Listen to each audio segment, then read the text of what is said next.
Chers auditeurs, c'est une première aujourd'hui puisque nous avons le plaisir de vous proposer notre première interview en direct dans votre émission Sport sur Hype.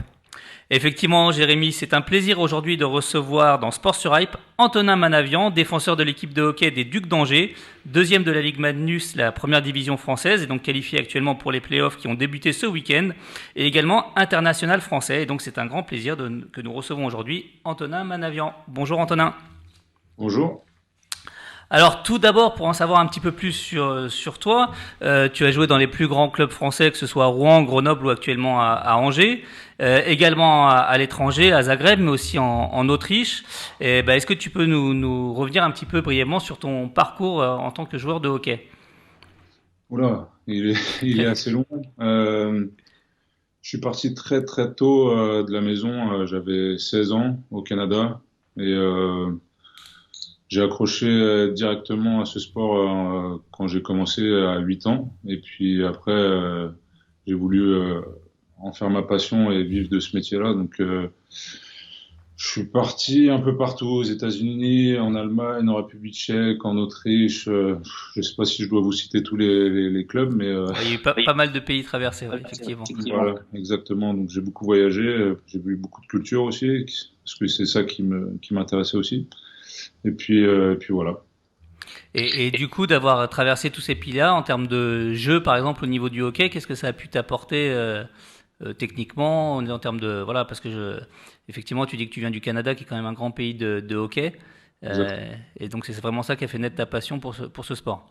Ouais, donc du coup, là-bas, on apprend beaucoup la rigueur, parce que c'est le sport national. Donc du coup, ce qu'on n'a pas forcément encore... Enfin, plus maintenant, mais en Europe, c'est un style de jeu qui est différent, mais qui est plus technique.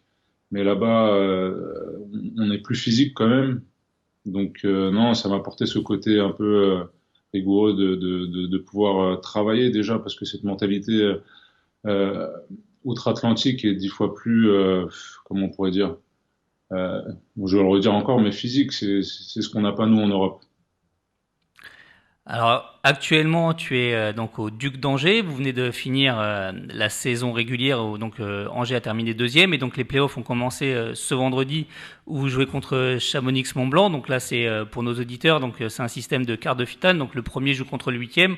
Vous deuxième, vous jouez donc contre Chamonix qui a fini septième de la saison régulière. Et donc ça se joue, le premier qui remporte les quatre matchs est qualifié pour les demi-finales. Alors concrètement, cette année, l'ambition pour Angers, c'est le titre. Exactement. Après, c'est toujours compliqué d'accéder à la finale, hein.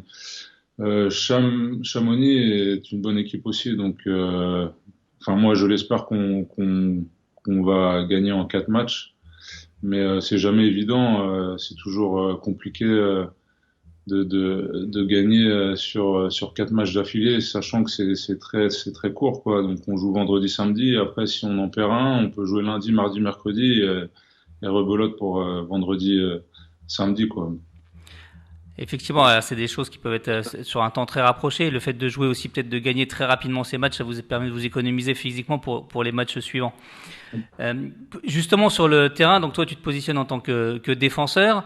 Il y a plusieurs équipes, hein, c'est ça, sur team sur un club de hockey dans un match. Comment ça se passe au niveau des rotations pour que voilà, on n'est pas spécialement habitué à suivre ce sport-là, mais voilà, sur le terrain en termes de positionnement, il y a des équipes spécifiques de défense, d'attaque, c'est ça? Exactement. Donc il y a généralement c'est 20 joueurs sur la feuille de match. 4 lignes d'attaquants qui se composent de 3 attaquants plus 3 lignes de défense avec 2 défenseurs plus un gardien. Donc généralement il y a aussi des power play qu'on appelle ça, des supériorités numériques. C'est-à-dire que quand quelqu'un va en pénalité, on joue à 5 contre 4 ou à 5 contre 3, ou inversement, si on a infériorité numérique, on est à 4 contre 5 ou 3 contre 5.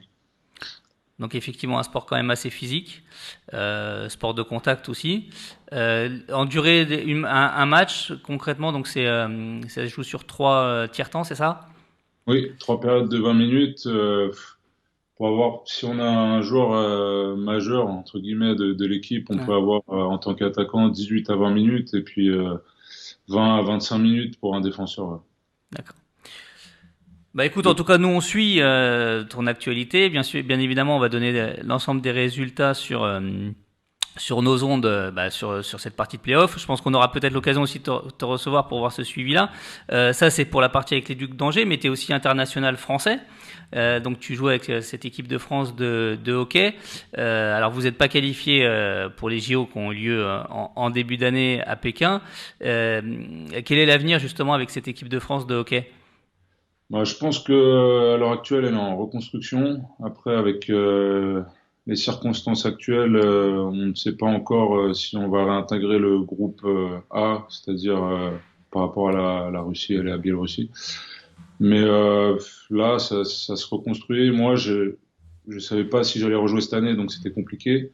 Mais j'espère, enfin, en tout cas, s'il m'appelle, je dirais oui, quoi qu'il arrive. Alors, on va passer sur la partie arménienne, Antonin. Est-ce que donc, ayant grandi en région parisienne, tu as eu l'occasion de rencontrer des joueurs arméniens de hockey? Quelques-uns, mais pas énormément. Pas énormément, ouais. J'ai le souvenir de deux, trois joueurs, mais il y en a pas énormément. Et par rapport, alors au-delà du sport, par rapport aux communautés dans les villes dans lesquelles tu as pu jouer, enfin tu parlais de Grenoble notamment, est-ce que là, enfin, tu as rencontré des personnes de la communauté arménienne? Alors moi, ça a été très compliqué parce que c'est un cercle quand même fermé au niveau, je parle sportif. Ouais. Je sais qu'il y avait une grosse communauté, oui, effectivement, à Grenoble, mais j'ai pas pu. On voyage beaucoup, enfin, je suis rarement dehors. J'essaie de prendre soin de mon corps, on va dire. Non, non, j'ai pas pu. Après, moi, je sais que ça vient du côté de mon grand-père, enfin de mon arrière-grand-père qui est venu après le génocide à Paris. Et du coup, voilà quoi. Moi, après, je suis fier de porter ce nom parce que notre grand-père nous l'a répété un nombre de fois incalculable qu'on devait représenter l'Arménie. Mais on est une famille de sportifs. Mon grand-père était boxeur et il nous a inculqué le sport en tout cas. Et justement, tu parlais de représentation, Antonin. Enfin, on a vu dans d'autres sports, enfin, des sportifs de haut niveau qui ont d'abord évolué sous la sélection française et qui ont par la suite évolué vers une sélection en Arménie. Est-ce que ce type d'éventualité t'est passé par la tête? Alors, pas vraiment parce que au hockey c'est assez compliqué, je pense. Je sais même s'il me semble qu'il y a une équipe, mais je m'avancerai pas. Mais non, déjà, j'aimerais bien tout simplement y aller, déjà pour commencer, parce que je connais pas le pays. Mais non, pour moi, je suis d'origine enfin, je suis français, mais d'origine arménienne, mais je suis fier aussi de l'arménien. Mais mon cœur est quand même français. Effectivement, l'équipe de hockey d'Arménie est peut-être une équipe à construire. Ouais. Ça peut être intéressant de s'appuyer, ce que disait Jérémy, on l'a vu sur d'autres sports, voilà, quand on a des joueurs de qualité internationaux, effectivement, ça apporte une réelle plus-value sur l'encadrement ou sur la mise en place de certaines choses. Euh, bah, je pense que notre interview, cette première interview dans Sport sur Hype touche à sa fin. On a balayé un petit peu rapidement sur ton parcours, sur tes ambitions. Nous, ce sera avec plaisir de te recevoir à nouveau pour suivre ton avancée au sein de ces playoffs de la Ligue Magnus, en espérant que ça aille jusqu'au bout. Et donc on suivra de manière très régulière donc les résultats tous les mardis 10h15 sur IPFM. N'hésitez pas, on sera là pour donc vous donner entre autres les résultats d'Antonin Manavian. Un petit mot pour conclure, Antonin? Merci de m'avoir reçu et puis j'espère que l'émission prendra de l'ampleur. Merci à vous. Merci. Merci à toi.